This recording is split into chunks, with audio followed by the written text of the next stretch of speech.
มาแล้วเป็นจังได๋บ่ได้กินข้าวบ่จังว่าเจ็บท้องบ่ได้กินข้าวจะเจ็บท้องบ่ได้กินข้าวแต่ว่านี่เพิ่นเว้าป้าว่ามันบ่ได้กินข้าวมันบ่ได้อยากถามมันบ่อยากบ่กินข้าวกินน้ำมันก็เจ็บท้องแล้วคำเว้านั่นน่ะไปจักน้ำมันก็เจ็บแล้วมันนี่ข้าวบ่กินสำคัญแล้วตัวนี้กินข้าวบ่ตรงเวลานี่คือสิแม่นเอาดีได้เป็นสำคัญได้แหละตัวนี้นะไอ้บ่กินยามันก่อนกินยามันก่อนถ้ามันเช้าเราค่อยไปกินยาเบิ่งก่อนเลยแต่ว่าตอนนี้นะกินไปแล้วมันไข้แน่บ่เลยแบบกินยาตัวแบบไอบอกแฟนตัวนึงถ้าเจ็บแห้งแล้วกินอันนึงบ่เลยแพงตัวที่ไอ้อันบอกอันมิดอันตัวแพงนึงกันบ่เลยมันเจ็บแห้งแต่เจ้ากินมิดนึงแล้วมันไข้บ่เลยไข้อยู่โดยเราเลยสุขภาพแข็งแรงเดินทางปลอดภัยเด้อจ้าสาธุบ่เป็นยังหรอก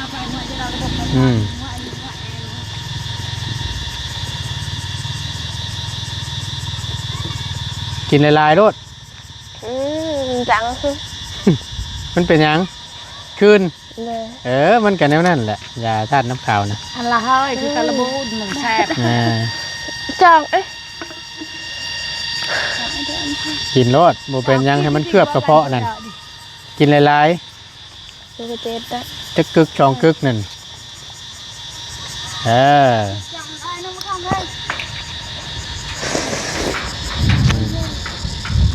มาละเฮ้ยน่ะมันคือแปมไหมแต่มันหวานคือน้ำหวานนี่ก็บ่ได้เด้อเฮ้ยมันหยาเนาะอย่าทานน้ำขาวตากระต่ายบินมันดัง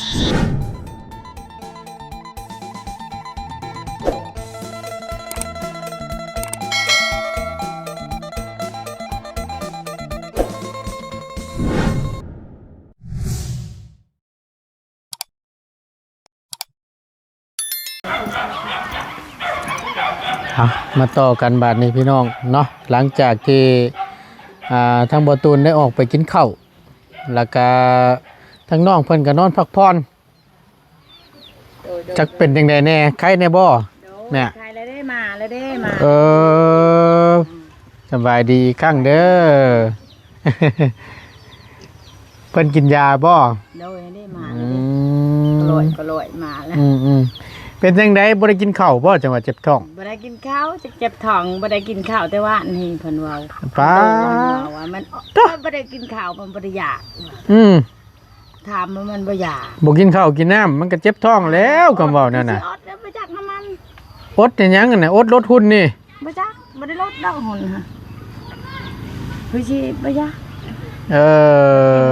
ไม่กินอันนั้นก็โนพอดีเพราะว่ามันเคยอยู่แบบนั้นมันบ่กินบ่หลายค่ะก็บ่อยากก็เลยไปดูไปเรื่อยๆไปเรื่อยๆก็เจ็บแล้วมันนี่ข้าวบ่กินสำคัญแล้วตัวนี้กินข้าวบ่ตรงเวลานี่คือสิแม่นเอาดีได้เป็นสำคัญได้แหละตัวนี้นะข้าวเช้าข้าวเที่ยงข้าวแลงบ่ได้กินเลยเช้าก็บ่ได้ปั่นเห็นมันโตหันว่าเพิ่นมันเจ็บท้องเนาะรู้เอ้ยว่ากินแต่เครื่องอัญญาซื้ออาหารหั่นไผซื้อมาให้นะอ้ายนี่แหละซื้อมาให้กระปุ้นนี่บ่กระปุ้นแม่นแล้วก็กินมื้อเช้านี่บ่แม่นตอนเพลนั่นอันที่ลุงเฮิบมันชื่อมาสู่กินนั่นบ่อันนั้นโมเมนต์กับอันนั้นน่ะเป็นตำแน่นั่นเด้อตำทะเลยันพิษตัวนั้นแล้วฉันตำทะเลนี่แน่นอนแหละบ่ได้พิษดอกลูกเอ้ยบ่มันก็เป็นกระเพาะ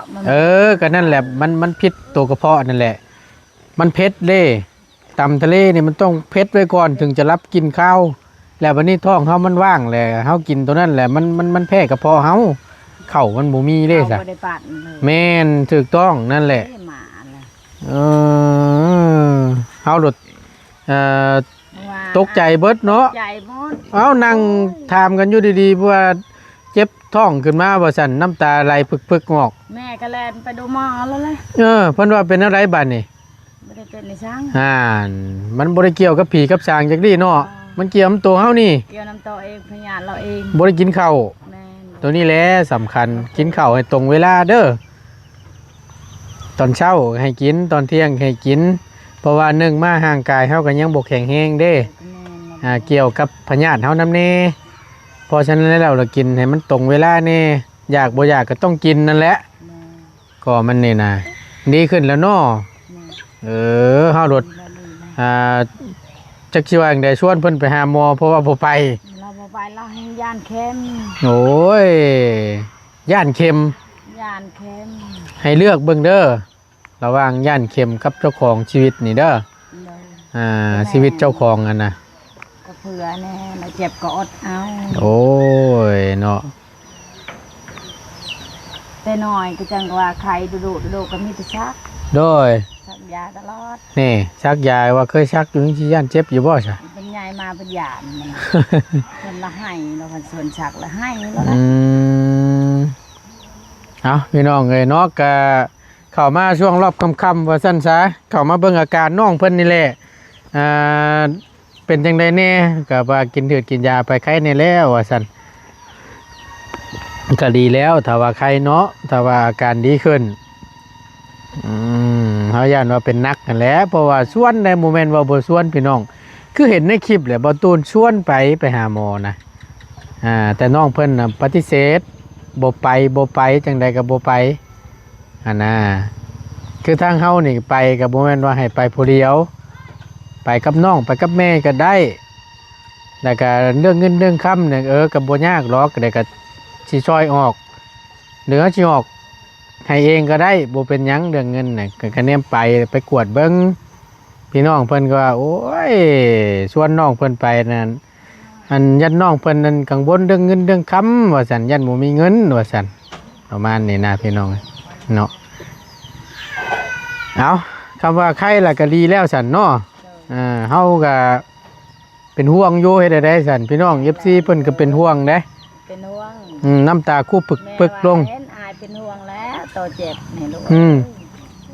จักสิว่าจังใดเฮาก็ได้ ปั้นข้าวด้วยลูกปั้นข้าว กินข้าวแล้วมีแห้งบ่ แห้ง น เอาแล้วได้จังหยางกลับมา อันเด้นั่นแหละย้อนว่าบ่ได้กินข้าวนั่นแหละสาเหตุนั่นนะเนาะ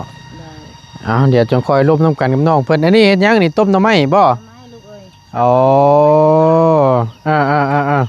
หน่อไม้พ่อบ้าน น้ำไม้ไปบ้าน หน่อไม้ไผบ้าน โดย อืมเจ้าน่าไปหานั่นน่ะ นี่หานี่นะ โอ้อันว่าใส่บักหำเพิ่นอยู่ไสอันเฮาผู้ดีเฮาซื้อเกิบมามื้อนั้นรถ และไอ้ยาย ยังบ่ได้ให้เพิ่นซ้ำ ไปเด้อ อยู่ไสน่ะไปเอิ้นเพิ่นมามึงดูห่าเดี๋ยวเฮาสิเอาเกิบให้ก่อนยังเดือเพิ่นนั่นแหละที่ยังบ่ทันได้อันนั้นน่ะเอาเดี๋ยวเฮาไปเอาเกิบไม้ก่อนเด้อแป๊บหนึงพี่น้องเอ้ยเดี๋ยวเอาเกิบไม้กล้าเพิ่นก่อนเนาะโอเคพี่น้องเอ้ยมาพี่ละ สำบายดีปะลุงก่อนนำนบมือโอ้ยสิมืดแน่เด้อพี่น้องเด้อขอโทษขออภัยหลายๆเจ้ามาแต่ไสมาแต่ให้ไปปลูกข้าวบ่เรือไปเสียหญ้ามาพอดีทำตามสัญญาบุกว่าสิพอดีแหละบ่ตูนว่ะเนาะนี่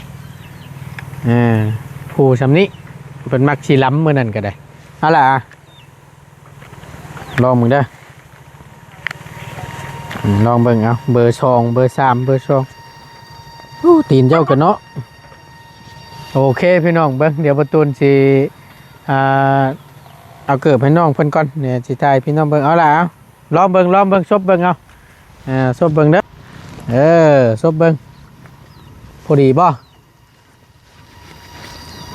ได้บ่ถอดนอกดึงออกรถนั่นมันน่ะ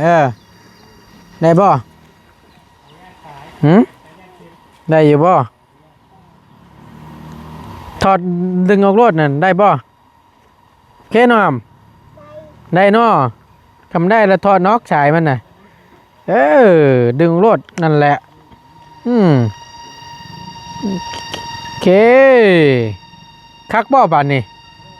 คักเนาะอย่าให้เด้อบ่ต้องให้เด้อได้แล้วบาดนี้เด้อ ขอบใจอัน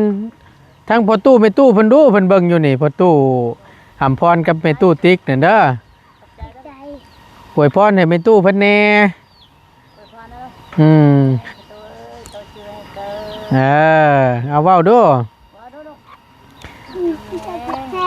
เอาเงยหน้าขึ้นมาเงยหน้าขึ้นมาโอเคขอบใจหลายๆเลยพ่อตู้หำพรกับแม่ตู้ติ๊กใจที่ซื้อเกิบให้ร้านว่าวตามที่ซื้อเกิบให้ร้าน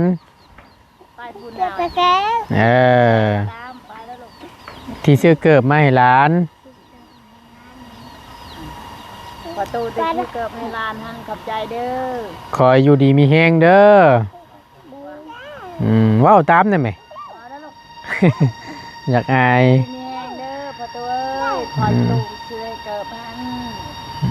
เอาโบเป็นยังโบเป็นยังบ่โบเป็นกับโบเป็นยังดอกโอเคบัดนี้อย่าย่างตีนเป้าซื้อให้แต่ต้องใส่เด้อซื้อให้ต้องใส่ซื้อให้ต้องใส่โบใส่โบได้เด้อโอเคไปบ้านนี่ มักคักบัญญังบ้านนี่นั่นไปละบ้านนี่พี่น้องเอ้ยเนาะเอาเดี๋ยวไปล้มกับน้องเพิ่นก่อนถามอาการเพิ่นก่อนพี่น้องเนาะ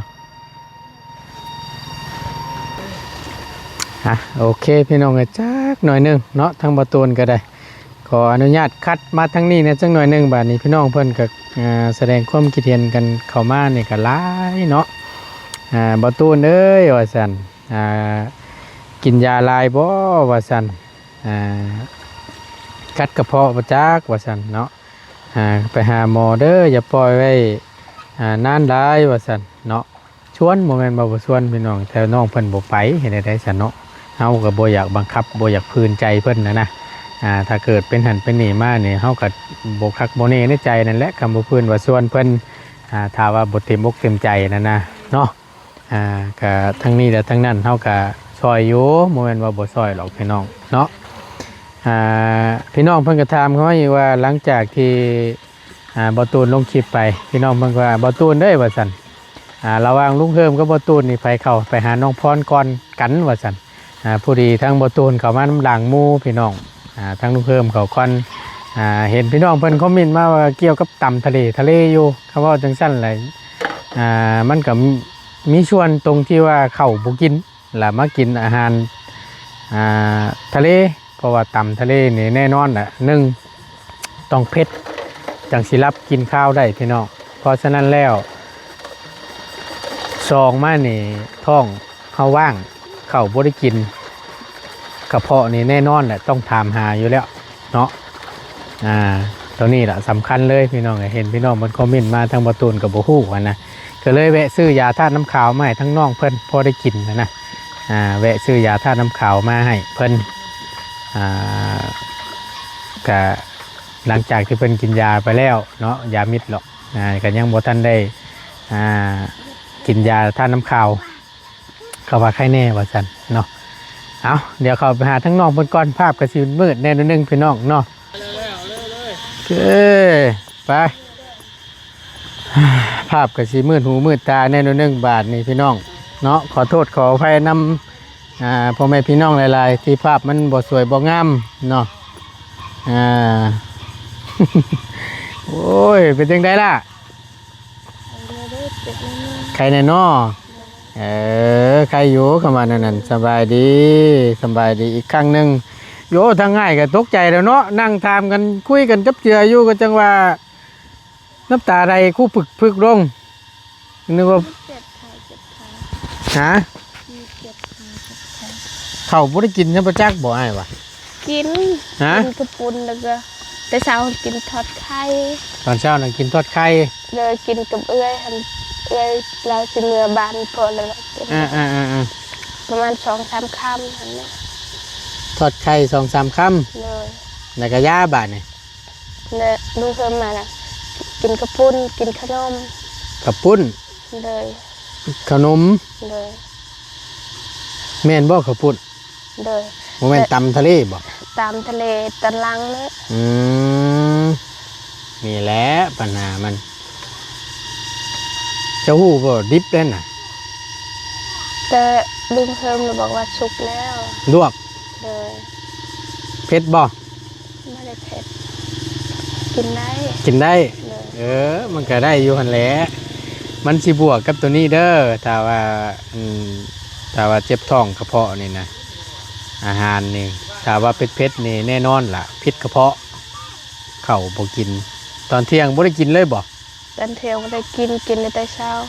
กินข้าวบ่ตรงเวลาบวกกินเผ็ดน้ำแน่บาดนี่มันลดเดี๋ยว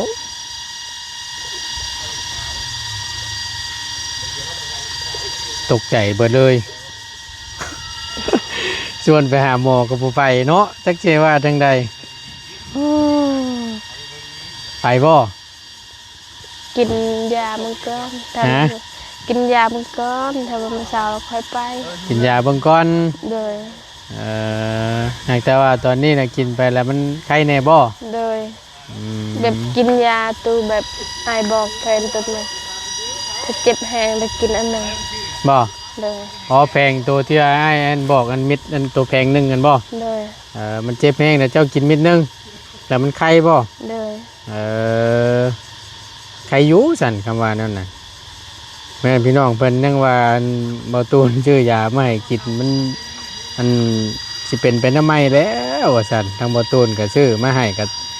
บอกตามที่น้องเพิ่นบอกนั่นแหละพี่น้องก็ว่าอาการเป็นแบบใดทางบ่ตูนก็บอกกันกับผู้เพิ่นขายยาขายอันทางไม้ยังให้นี่แหละเพิ่นก็จัดมาให้นั่นน่ะเนาะก็อยากให้น้องเพิ่นดีเพิ่นเซาพี่น้องก็ให้กินมื้อเช้านี่เนาะมื้อวานนี่ตอนแรงมื้อวานนี่เนาะ เลย ก็มื้อเช้านี้สรุปง่ายๆกับกระเพาะพี่น้องกระเพาะบวกกับน้องเพิ่น อันท้องภายในเพิ่นก็บ่ดีแน่นะก็สิว่านํ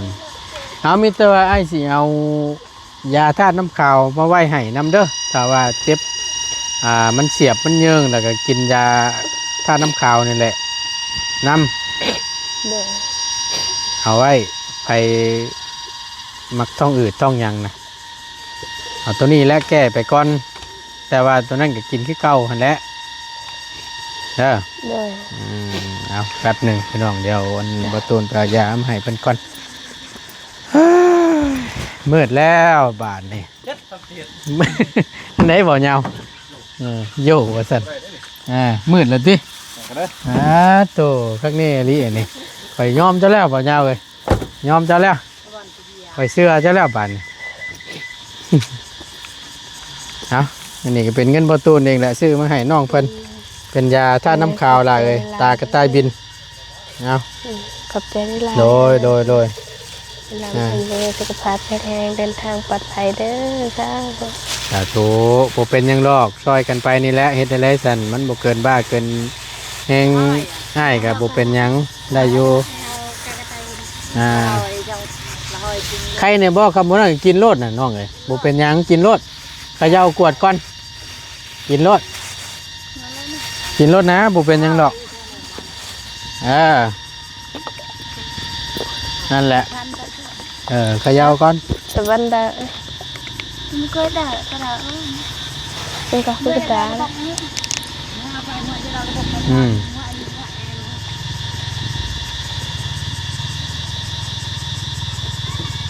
กินลายๆโลด จัง มันเป็นหยังคืน เลย มันกันแนวนั่นแหละยาธาตุน้ำขาวนะ อันละเฮ้ยคือกระบูดหนึ่งแซ่บ จังเอ๊ะ กินโลดบ่เป็นหยังให้มันเคลือบกระเพาะนั่นกินหลาย ตุ๊กตาได้ ๆจะกึกช่องกึกนั่นแซ่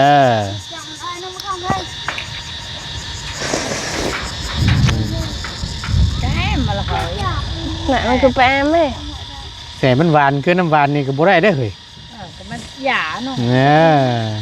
ยาธาตุน้ำขาวตากระต่ายบิน เดินดังมันดังสิงวยเราไปถึงได้จะกินยาก็บ่ได้ฉักก็บ่ได้ฉักแล้ว ยกรถนั่นคือน้ำนั่นน้ำกินน้ำลงไปโอเคนั่นแหละ นั่นแหละเวลาเจ็บท้องเจ็บหยังเนี่ยตัวนี้แก้ไปน้ำแค่นะฟังบอกนี่บอก บางทีแค่ยาเลย แค่ยา แค่บ่ได้เลยเคยบ่ ชักที่ยากินที่แค่ว่ายันคมยัน เทโรนั่นเอาน้ำมันเคยกินนี่เร็บเถียวกันเลยจ่องเลย กินรสน้ำนี่เรื่องน้ำนี่ก็สำคัญอยู่เลย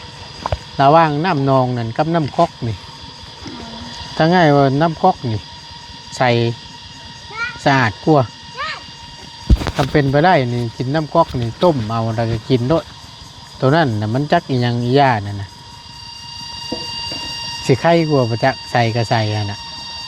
น้ำก๊อกมันนะตัวนั้นมันขุ่นเพิ่นเคยซะอยู่บ่น้ำนองอันนั้นนะปีละเทื่อหนุดจักเน่าใบมงใบไม้จักอีหยังอีย่าเนาะโดยปีนี้เพิ่นบ่ได้สระ บ่ได้ซะซ้ำ อยากขยิบอะไรใช้ทาง ทักแน่ดีจนมีฮอดปิงขึ้นเบิ่งได้ติ โดย โอ้พี่น้องเอ้ยนี่เป็นไปได้น้ำก๊อกเฮานี่ใส่สะอาดที่สุดเลยนี่อยู่ผมมาใส่ติงดิ่งอยู่ ทางมันเลิกแม่ทางมันเลิกก็มีอ้วกเดี๋ยวโยขึ้นเหนือมันจะอ่านกว่านะ แม่นถูกต้องสะอาดกว่าน้ำก๊อกเฮานี่มีพื้นมีไฟนี่ก็บ่ก็ต้มแห่งดีเอาต้มกินนะใครก็สิไปกินน้ำหนองนะพี่น้องเพิ่นว่าอ้าวบ่ตูดเลยว่าซั่นน้ำก๊อกมีอยู่น้ำบาดาลมีอยู่คือบ่กินอันนี้สะอาดกว่าน้ำบ่อตัวนั้นอีกว่าซั่นใครกว่าใดไงวะต้มเมานั่นโอ้ยน้องพี่น้องเฮ็ดได้บัดนี้ถือว่าดีขึ้นหลายเนาะ โดย โอเคสันก็ว่าดีขึ้นได้ก็ได้นี่เด้อย่ามมันเจ็บมาเนี่ยก็กินตัวนี้น้ำอย่าทานน้ำขาวนี่เด้อ โดย ตากันตายบินนี่แหละเอาสันพอสันมิเตอร์ทั้งง่ายก็จะได้กลับก่อนได้อสันเด้อคำว่าใครเน่เด้อ โดย ไว้ให้น้องเพิ่นพักผ่อนซะขับมืดเลยเป็นอย่างมากนั่นยากแน่เนาะใครอยู่หรอกคำว่าดีกันแล้วก็ได้มาถ้าง่ายขอไม่นี่โอเคไปบ้านในสบายดีพี่น้องนี่โดยโอ้ยเนาะพี่น้องเลยโดกวกไปทั้งประตูนก็ได้เปิ้นกาอันนั้นกระเพาะว่าสันเนาะเป็นกระเพาะกินหืดกินยาไข้ในแล้วว่าสันบวกกับบ่ได้กินข้าวน้ำเนี่ยแหละพี่น้องกินข้าวบ่ตรงเวลาเนาะทำกินข้าวตรงเวลากับสิไข้อยู่หรอกเนาะเอาขอบบุญขอบคุณหลายๆพี่น้องที่เข้ามาเป็นกำลังใจและติดตามมาชมคลิปโดยบ่ข้ามโฆษณาสำหรับคลิปนี้เนาะบ่ตูนกับฝากใต้คลิปก็คือเก่าคือเดิมเด้อพี่น้องเด้อฝากพี่ฝากน้องกดไลค์กดแชร์ให้เด้อกดติดตามเพื่อเป็นกำลังใจกับบ่ตูนแน่เนาะพี่น้องเนาะเอาไปก่อนอยู่ดีมีเฮงพี่น้องสบายดีเด้อ